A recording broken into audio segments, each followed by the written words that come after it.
Very good morning, all of you. This is your math teacher Anmol Upadhyay. Students, as you know that we have completed ninth chapter first, and after that we are going toward our eighth chapter, that is comparing quantities. हमने बेटा ninth chapter आपको पहले send कर दिया था, ठीक है। इसके बाद एट्थ चैप्टर सेंड कर रहा हूँ, क्योंकि ये चैप्टर ऐसा है कि जो सेवेंथ में भी है और एट्थ में भी है, ठीक है। तो मुझे एक समय ऐसा लगा कि मैं एट्थ का वीडियो अगर आपको दे सकता हूँ तो मैं वही वीडियो दे दूँ, लेकिन मैं एक नया वीडियो ही बना रहा हूँ आपके लिए, तो कोई दिक्कत नहीं है। चलिए बेटा चैप्टर नया देखते हैं। यह है कंपेयरिंग क्वांटिटीज। कंपेयरिंग क्वांटिटीज का सेंस होता है बेटा जिसमें हम दो क्वांटिटीज को लेके कंपेयर करते हैं, और कंपेयरिंग जहां भी आता है तो वर्ड रेशियो जरूर आता है। क्या आता है बेटा? रेशियो जरूर आता है। जहां भी अगर कंपैरिजन करते हो ना, वहां रेशियो जरूर आता है, ठीक है। अगर मैं तुम्हारी पढ़ाई की किसी और की पढ़ाई से कंपेयर करूं तो आप दोनों का रेशियो आएगा, ठीक है। अगर आपके हाइट का किसी और के हाइट से कंपेयर करूं तो उनका रेशियो आएगा। अगर आपके सोने का समय किसी और के सोने के साथ कंपेयर करूं एक रेशियो आएगा। लेकिन आपके खाने का जो डोज है या वेट है किसी और के सोने से करूं तो ये रेशियो नहीं कहलाएगी। यानी रेशियो क्या होती है बेटा? It is a comparison. It is a comparison. Simple क्या होता है? Comparison of same quantity. Same quantity, एक ही तरह की क्वांटिटीज का अगर हम कंपैरिजन करते हैं बेटा तो रेशियो आता है, ठीक है। अब रेशियो बताता क्या है और इससे हमारी आइडिया क्या लगती है, इसका यूनिट क्या होता है? अगर देखो एक बात बताओ, सपोज करो राम ने किसी एग्जाम में 75 मार्क्स पाए हैं और उसी जगह श्याम ने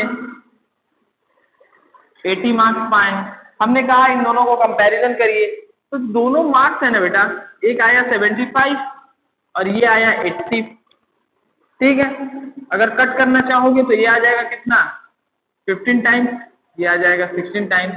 सेम रेशियो है तो यूनिट भी मार्क्स है और इनका भी मार्क्स है, ये दोनों भी कट जाएंगे और आएगा रेशियो क्या? 15:16। ये हो गया आपका।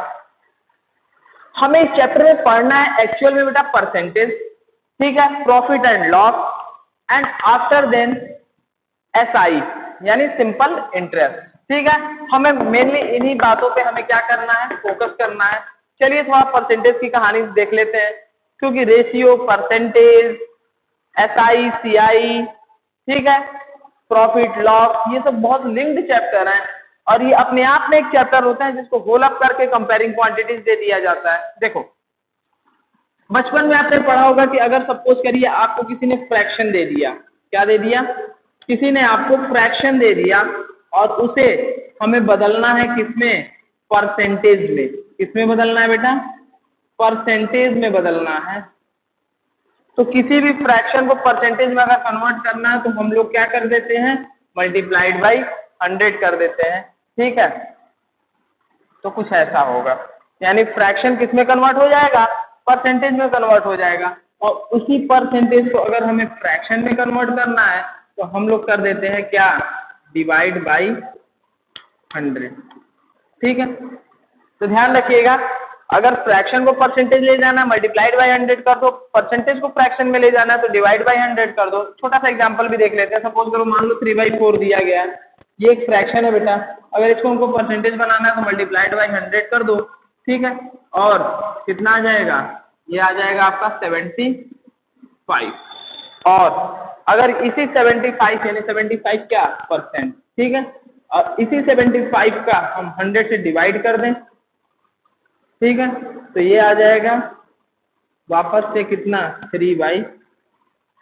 तो ये किस में कन्वर्ट हो गया? फ्रैक्शन से परसेंटेज और परसेंटेज से फ्रैक्शन में हमारा कन्वर्ट हो गया। अब सिंपल सी बात समझते हैं, परसेंटेज होता क्या है, क्यों पढ़ते हैं परसेंटेज, ठीक है। छोटी क्लासेस में आपके टीचर ने ऐसे सारे क्वेश्चंस को करा दिया होगा, लेकिन परसेंटेज का कॉन्सेप्ट क्या है बेटा, क्यों ये लाया हमने? देखो अगर मैं बोलूं कि ये लड़का 60 में से 54 मार्क्स पाया है, 60 में से 54 मार्क्स पाया है, और एक पाया है 100 में से 85 मार्क्स, एक 64 में से 60 में से 54 पाया है, एक पाया 100 में से 85 मार्क्स। देखो 60 वाले को बेटा जज करना थोड़ा सा टिपिकल है, और बोल दो वो पाया है 540 में से 365 और टिपिकल हो गया।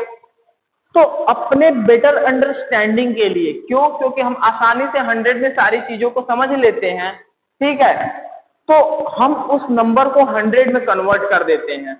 100 में किसी भी चीज को आसानी से समझ लेते हैं। अगर मैं बोलूंगा 85%, अच्छा पढ़ने में सही हो, 35% कमजोर हो, ठीक है, 42% अच्छा बहुत कमजोर, तो ये एक सेंस लग जाता है कि हाँ 100 में आसानी होती है हमें किसी भी चीज को समझने में। तो हमने क्या किया, जो भी चीज है उसको 100 में कन्वर्ट कर लिया, और 100 में कन्वर्ट कर लिया तो हमें आसानी से समझ में आ जाती है, ठीक है। अब आसानी से समझ में आ जाती है तो कुछ भी तुम जज कर सकते हो, इसलिए परसेंटेज का कॉन्सेप्ट आया है। परसेंटेज का मतलब ही होता है परसेंट, यानी पर 100 की हम लोग बात करते हैं, ठीक है। तो ये हो गया परसेंटेज। चलिए आगे थोड़ा सा बढ़ते हैं। क्वेश्चन आपका जब 7th में आते हो तो आता है फाइंड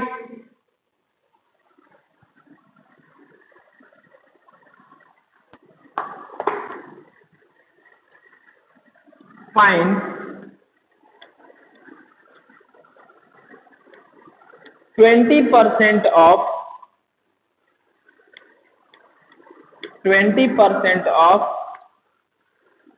60। दूसरा क्वेश्चन लेते हैं 40% ऑफ 900। मान लीजिए आपसे ये कैलकुलेट करने को कहा था, ये भी छोटी क्लास का है, कोई बड़ी बात तो नहीं है। चलो देखो पूरे सिर्फ इतने से ही हम पूरा सॉल्यूशन कर डालेंगे। क्या है, परसेंटेज की साइन है ना, मैंने बोला था परसेंटेज की साइन हटती है बेटा तो नीचे आता है 100। कौन आता है, 100। ऑफ का मतलब होता है मल्टीप्लीकेशन, और 60 क्या तुम इसे कैलकुलेट नहीं कर पाओगे। एक जीरो से एक जीरो उड़ा डालो, दूसरे जीरो से दूसरे जीरो को उड़ा डालो, 6 में जाएगा 12 आंसर आया ना। 40% ऑफ 900 बोल रहा है ना, तो परसेंटेज की साइन हटाओगे नीचे कौन आएगा, 100 आएगा। ऑफ मतलब मल्टीप्लीकेशन होता है, और ये आएगा 900। जीरो से जीरो काट डालो काट डालो काट डालो, कितना आएगा 9 4 जा 36, तो आएगा 360। एक दूसरे टाइप का क्वेश्चन भी पूछा जाता है।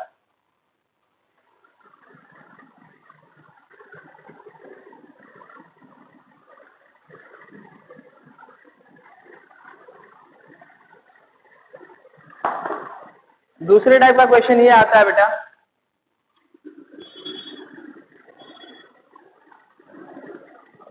%40 of any number is 600, then find the number. Question तो यही है, क्या कह रहा है, कह रहा है 40% of any number is 600 and find the number.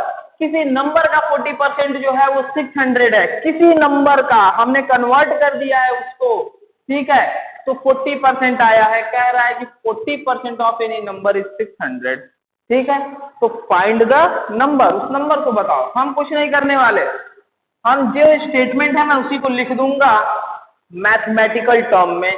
क्या है, 40% है ना बेटा, तो 40% है ऑफ एनी नंबर, यानी ऑफ नंबर है मेरा x, इज है ना, इक्वल टू लगा दो 600। मतलब कोई नंबर है उसका 40% आता है कितना, 600। चलो कुछ नहीं करना, परसेंटेज की साइन को हटा के नीचे लगा दीजिए 100, ऑफ का मल्टीप्लाई में बदल दीजिए, x को एज इट इज रहने दीजिए, 600 ऐसे लिख दीजिए, जीरो से जीरो काट डालिए, ठीक है। 10 यहाँ डिवाइड हो रहा है उधर भेज दो, 4 यहाँ मल्टीप्लाई हो रहा है डिवाइड कर डालो, x को अकेला छोड़ दीजिए। कितना हो गया 600 मल्टीप्लाइड बाई 10 और डिवाइड बाई 4। कट करोगे तो आएगा बेटा कितना 15, और ये 0 कितना आ जाएगा 1500, यानी वो नंबर कितना है 1500 है, 1500, जिसका 40% हमेशा 600 आएगा। ठीक है, तो इसी तरह का क्वेश्चन आपसे पूछ लिया जाता है। तो ध्यान रखना बेटा, जो भी स्टेटमेंट दिया जाए उसी स्टेटमेंट में आपकी सारे नोटेशन छुपे होते हैं और उसी को थोड़ा सा यूज करके आप आसानी से सॉल्व कर सकते हो। ठीक है, चलो तो आगे बढ़ते हैं।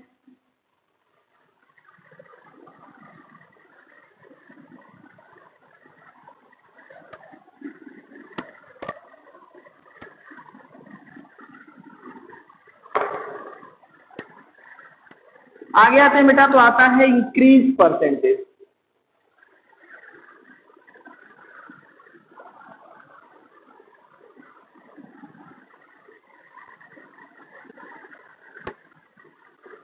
चलिए सुनिए, इंक्रीज परसेंटेज क्या होता है बेटा। इंक्रीज परसेंटेज होता है, सपोज करिए आप इस बार एग्जाम दिए, एग्जाम में पाया आपने 75 मार्क्स, बहुत कम था, पिताजी डांटे, मारे, तोड़ डाले, नंबर बढ़ गए, 85 हो गया। ठीक है, यानी पहली बार जब आपने एग्जाम दिया था तो 75 था, दूसरी बार एग्जाम दिया तो 85 हो गया, मतलब कुछ तो बढ़ गए हो। कितना बढ़े हो? तो आप क्या करोगे, 85 में से 75 को माइनस कर दोगे, आएगा कितना 10 बढ़े हो ना। अब देखो, इंक्रीज तो तुम्हें पता चल गया कितना किए हो, 10 किए हो। इंक्रीज कितना किए हो बेटा, 10 किए हो। परसेंटेज के लिए क्या करोगे? ठीक है, आगे बढ़ते हैं। अब हमें निकालना बेटा, इंक्रीज तो हमने किया है पर उसका परसेंटेज हमें निकालना है। तो इंक्रीज परसेंटेज निकालने का क्या फॉर्मूला होगा? देखो, जब कभी भी हमें इंक्रीज परसेंटेज निकालना होता है तो इसका फॉर्मूला बनता है कि आपने इंक्रीज किया कितना है,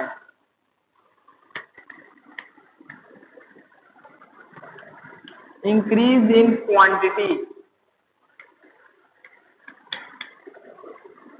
अपॉन, और क्या होगा, ओरिजिनल क्वांटिटी, और परसेंटेज है तो मल्टीप्लाई बाय 100 करना, कैसे भूल सकते हो। ठीक है, अब यहीं से देखो, आपने फर्स्ट टर्म का एग्जाम दिया, पाया बेटा 75, सेकेंड टर्म का एग्जाम दिया, पाया 85, चेंज कितना किए 10। तो इंक्रीज कितना हुआ है क्वांटिटी में, 10 हुआ है। ओरिजिनल कितना था, 75 था। कितना बढ़े हो उससे मतलब नहीं है, कहां से बढ़े हो उससे मतलब है। तो 75 था, मल्टीप्लाइड बाई फ्रैक्शन है ना, अब परसेंटेज बदल दो। ठीक है, कितना हो जाएगा, 25 4 जा, 25 3 जा, ये आ जाएगा बेटा कितना, 40/3। ठीक है, यानी आएगा 13 होल 1/3%, करीबन 13% के आसपास आपका नंबर बढ़ गया है। तो देख रहे हो पिताजी के कुटाई का कितना यूज है। तो हर सेमेस्टर या हर टर्म में जाके एक बार कुटा जाया करिए, बहुत अच्छे नंबर आएंगे, विश्वास मानिए। चलिए, जिस तरीके से बेटा इंक्रीज परसेंटेज है ना, ठीक उसी तरीके से होता है डिक्रीज परसेंटेज। सपोज करो, अगला है बेटा डिक्रीज परसेंटेज।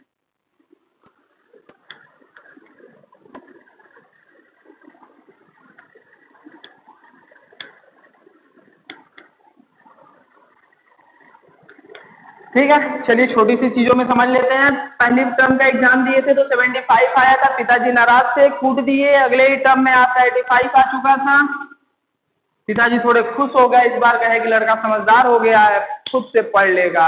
लेकिन लड़का तो बड़ा भोला निकला, वो उससे भी कम आ गया, थर्ड टर्म के एग्जाम में 70 मार्क्स लेकर आ गया है। अब फर्स्ट टर्म था 75, सेकेंड टर्म था 85, थर्ड टर्म में लड़का बहुत ही होशियार निकला है, 70 मार्क्स लेकर आया है, कुटाई हुई नहीं है, नंबर घट चुके हैं। और नंबर घट चुके हैं बेटा, तो अब हमें बताना है कि कितना परसेंट घटे हैं। हमें ये नहीं बताना कितना घटे, हमें ये बताना कितना परसेंट घटे हैं। तो पहले वाले, इनसे पहले वाले टर्म में पाए थे बेटा 85 मार्क्स, इनके बाद वाले टर्म में पाए हैं 70 मार्क्स, यानी घट के पाए हैं। कितना घटे हैं? 15 मार्क्स घट चुके हैं। तो डिक्रीज परसेंटेज क्या होगा? तो जो इंक्रीज परसेंटेज में इंक्रीज इन क्वांटिटी होती थी, यहाँ क्या होगा? Decrease in quantity upon original quantity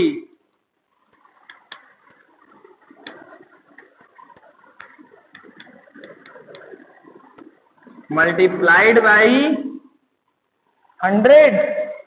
percentage निकालना है बेटा, तो 100 से मल्टीप्लाई तो आपको हमेशा करना पड़ेगा। तो कितना घटे हो? 15 घटे हो। ओरिजिनल कितना था? तो ये ओरिजिनल नहीं है। अब यहां से बात होगी कि ओरिजिनल इतना था सर।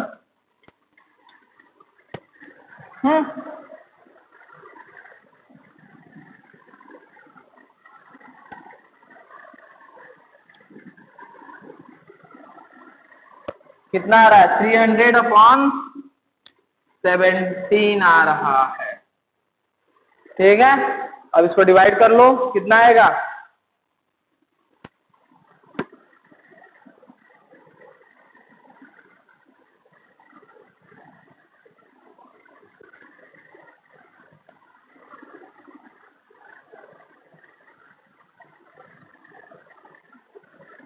नियरली 17.6% के आसपास लड़का घट चुका है।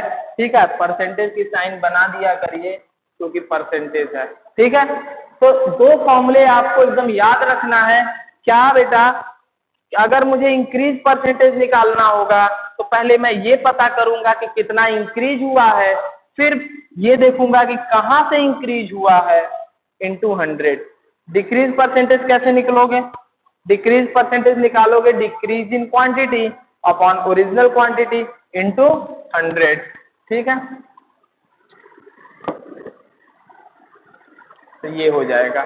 ये दोनों फॉर्मूले बहुत इंपॉर्टेंट हैं और इन्हीं के बेस पे आपको सारे वर्क करने हैं। ठीक है, जब कभी भी इंक्रीज और डिक्रीज परसेंटेज पूछेगा तो इनका आपको यूज करना होगा। ठीक है, चलो ये था टॉपिक के एक एक्सरसाइज। अब मूव करते हैं हम लोग बेटा दूसरे एक्सरसाइज की तरफ।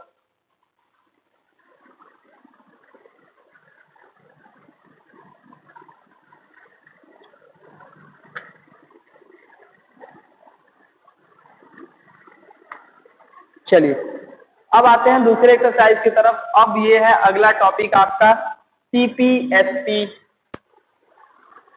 बहुत दुकान गए होंगे, बहुत लोगों की दुकानें होंगी, बहुत लोग सौदेबाजी करते भी होंगे। ठीक है, लेकिन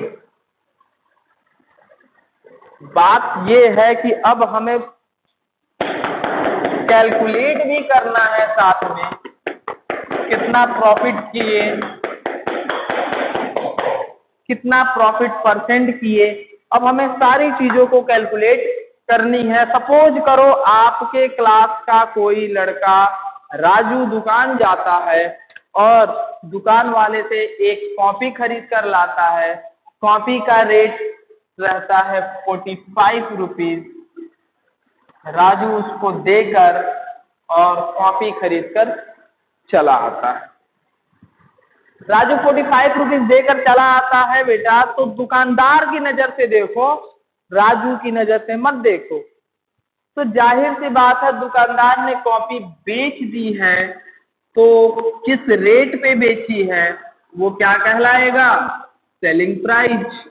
the price will be called as a selling price and at a price at which the shopkeeper has purchase. जिस कॉस्ट पे शॉपकीपर ने खरीद कर लाया है, यानी जाहिर सी बात है बेटा अगर वो 45 रुपीज में बेच रहा है तो 45 रुपीज में खरीद के तो लाया नहीं होगा, उसे कम में लेकर आया होगा। मान लो 30 रुपए में खरीद कर लाया था, तो वो उसकी क्या कहलाएगी? वो कहलाएगी उसकी कॉस्ट प्राइस। समझ आया? मतलब जिस रेट पे हम खरीद कर चीजों को लाएंगे वो कहलाएगा कॉस्ट प्राइस, और जिस रेट पे हम बेच देंगे वो क्या कहलाएगा? सेलिंग प्राइस कहलाएगा। एक बात बताओ, तुम्हें फायदा कब होगा? कम में खरीद कर लाओ ज्यादा में बेचो, या ज्यादा में खरीद के लाओ कम में बेचो? बात को समझो। प्रॉफिट कब होगा बेटा?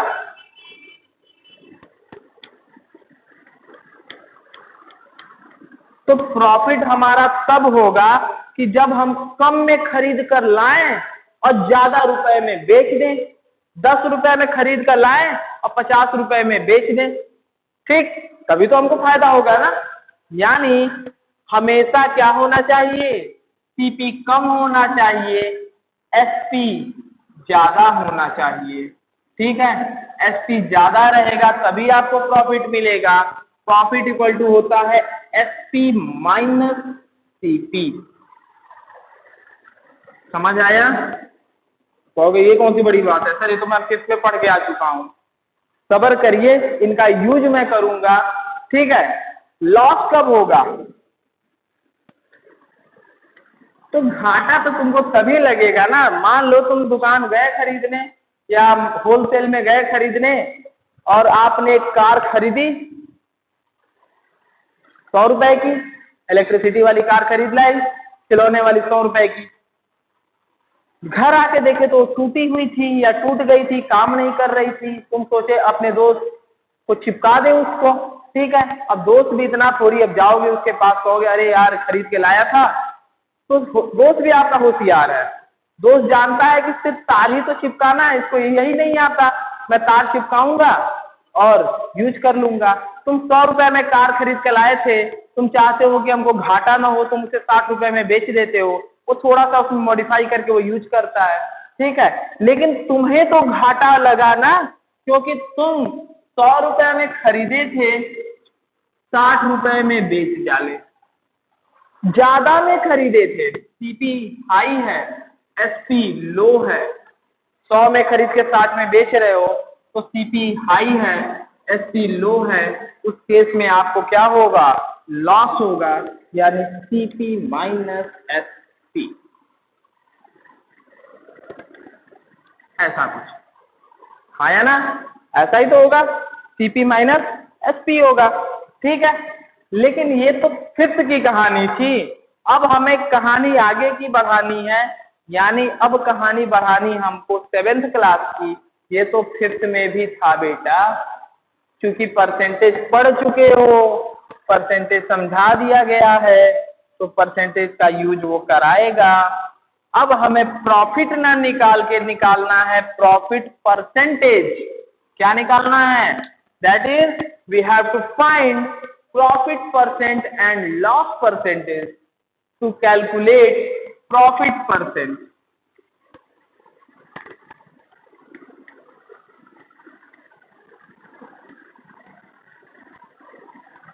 ठीक है? प्रॉफिट परसेंट कैलकुलेट करना है ना बेटा।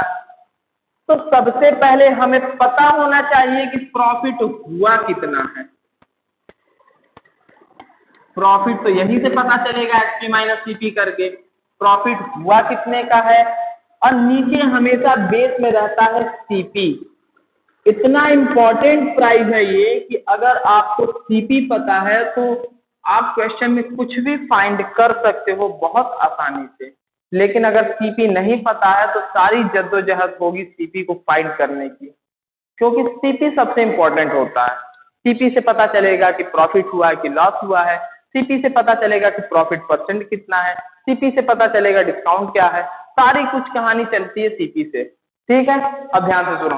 तो प्रॉफिट परसेंट अगर हमें निकालना है ना बेटा, तो ये होता है प्रॉफिट अपॉन सीपी इंटू 100। इनको याद कर लीजिए, सबसे इंपॉर्टेंट फॉर्मूला है, ठीक है? प्रॉफिट परसेंटेज अगर हमें कैलकुलेट करना है तो प्रॉफिट अपॉन सीपी इंटू 100 होगा। अगर वैसे ही हमें लॉस परसेंटेज निकालना है, क्या निकालना है बेटा? लॉस परसेंटेज निकालना है, तो इसका फॉर्मूला होता है लॉस अपॉन सीपी इंटू 100, ठीक है? इसका, ठीक है? ध्यान से देखना बेटा, परसेंटेज है तो 100 से मल्टीप्लाई तो तुम करोगे ही करोगे, ठीक है। अब मैंने बताया कि सबसे इंपॉर्टेंट प्राइस होती है क्या, सीपी, तो उसको रखना ही रखना है। लॉस परसेंट कैलकुलेट कर रहे हो तो लॉस रखोगे, प्रॉफिट परसेंट कैलकुलेट कर रहे हो तो प्रॉफिट रखोगे, ठीक है। एक छोटा सा क्वेश्चन हम लोग देखते हैं इसके बेस पे। सपोज करिए कि राधा मार्केट जाती है, राधा मार्केट जाती है, एक टेबल की फैन खरीदती है, टेबल फैन जिसे कहा जाता है, खरीदती है कितने में, 2000 रुपए में। कितने में टेबल फैन खरीदती है बेटा, 2000 रुपए में खरीदती है, और बेच देती है, घर आकर अपने पड़ोसन को क्या कर देती है, वो बेच देती है, सेल कर देती है कितने में, 2500 रुपीज में। तो पूछेगा आपसे कि अगर प्रॉफिट हो रहा है तो प्रॉफिट परसेंट बताओ, अगर लॉस हो रहा है तो लॉस परसेंट बताओ, ठीक है। ये आपको सीपी दे दी गई है बेटा, सीपी कितना है, सीपी है 2000, एसपी दे दिया गया है, एसपी कितना है 2500। चलो अब जरा देख के ही बताओ, एसपी बड़ा है कि सीपी, एसपी बड़ा है ना, जब कभी भी एसपी बड़ा होगा हमेशा तुमको प्रॉफिट होगा, ठीक है। यानी एसपी बड़ा है तो प्रॉफिट होगा, प्रॉफिट कितना होगा, प्रॉफिट होगा एसपी माइनस सीपी के बराबर। तो कितना प्रॉफिट हो रहा है, 2500 रुपीज माइनस 2000 रुपीज, 500 रुपीज का इनको क्या हो रहा है, प्रॉफिट हो रहा है। प्रॉफिट हो रहा है, परसेंटेज नहीं, ध्यान रखिएगा, ये सिर्फ और सिर्फ प्रॉफिट निकला है। अभी हमने एसपी में से सीपी को माइनस किया तो क्या निकला बेटा, प्रॉफिट निकला।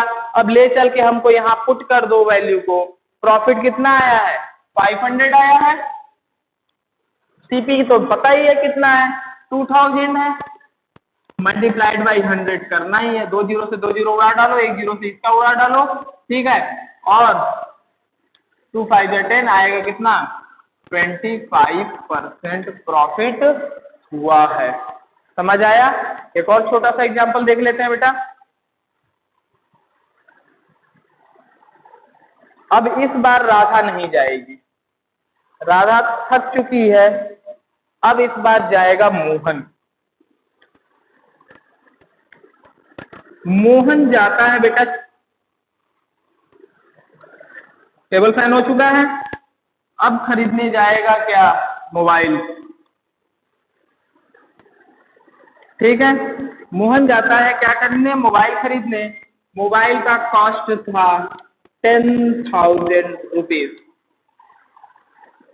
लेकिन घर आता है वैसे ही पता चलता है कि इस मोबाइल का रैम थोड़ा सा कम है, इससे सस्ते ही दामों में अच्छे रैम वाली मोबाइल आ जाएगी, ठीक है। तो वो अपने दोस्त सोहन को मोबाइल चिपका देता है, कितने में, 8,000 रुपए में। अगर ये खरीद कर लाया है बेटा तो ये तो सीपी हुआ ना, बेच डाला तो एसपी हुआ, मतलब 10,000 में खरीद कर लाया था, 8,000 रुपए में अपने दोस्त को बेच दिया। तो कैलकुलेट करिए कि अगर प्रॉफिट हो रहा है तो प्रॉफिट परसेंट, लॉस हो रहा है तो लॉस परसेंट, या तो पी परसेंट कैलकुलेट करो या तो लॉस परसेंट कैलकुलेट करिए। चलो जरा सीपी बताओगे कितना है, तो सीपी है 10,000, एसपी कितना है, एसपी है 8,000। अरे जब एसपी कम है, यही तो कम है, क्या होगा, लॉस होगा। ज्यादा में खरीद के ला रहे हो, कम में बेच रहे हो तो क्या होगा, लॉस होगा। लॉस इक्वल टू होता है सीपी माइनस एसपी, यानी 10,000 माइनस 8,000 कितना हो जाएगा, 2,000 रुपीज का उसको घाटा लगा है, लॉस हुआ है, या अपने शब्दों में कह दीजिए तो उसको 2,000 रुपए का चूना लग चुका है, ठीक है। हमें कैलकुलेट क्या करना है बेटा, लॉस परसेंट कैलकुलेट करना है ना, क्योंकि लॉस हुआ है उसको, तो लॉस अपॉन सीपी इंटू 100। हम लोग सीधा लॉस परसेंट कैलकुलेट करते हैं। लॉस कितने का हुआ बेटा? 2000 रुपए का हुआ है ना। सीपी भी पता ही है कितना है। सीपी सीपी दिया गया है 10,000 है, इंटू 100 है। ठीक है,